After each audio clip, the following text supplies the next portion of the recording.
that remark is repeated a lot, and it's true. But there are two things I want to say about it. I remember walking with Chuck Close in the village. I think our kids went to the same school. I can't remember, many years ago.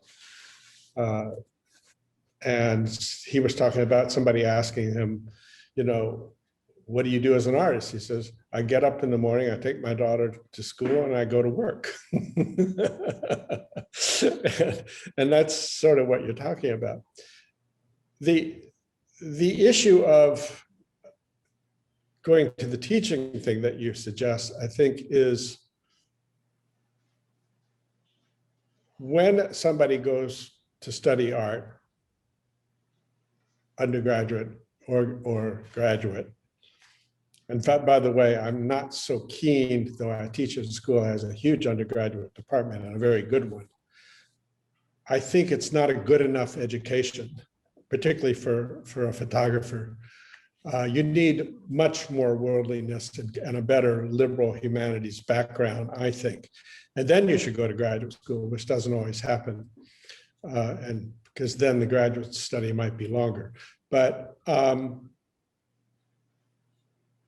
we're not really teaching people to become artists. You can't teach it. We're teaching them to think visually, to think about the humanism that's in art making and what can be done in the process of making art as a human being.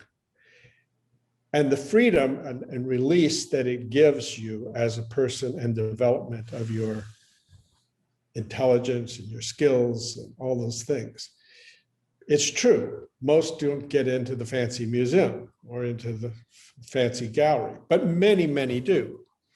But that's not the goal. The goal is liberating the person to be expressive, free, to know themselves through what they're doing. And in the case of SVA, I think in our program, it's amazing how many students have somehow figured out a way to turn all of that experience into a productive life, and usually with the lens of screen arts in some way or another. I think if the goal is to teach them to be artists, you're really programming and it becomes an academy of the worst order. You don't teach them to become artists, you teach them to make art for the reason to be a human being.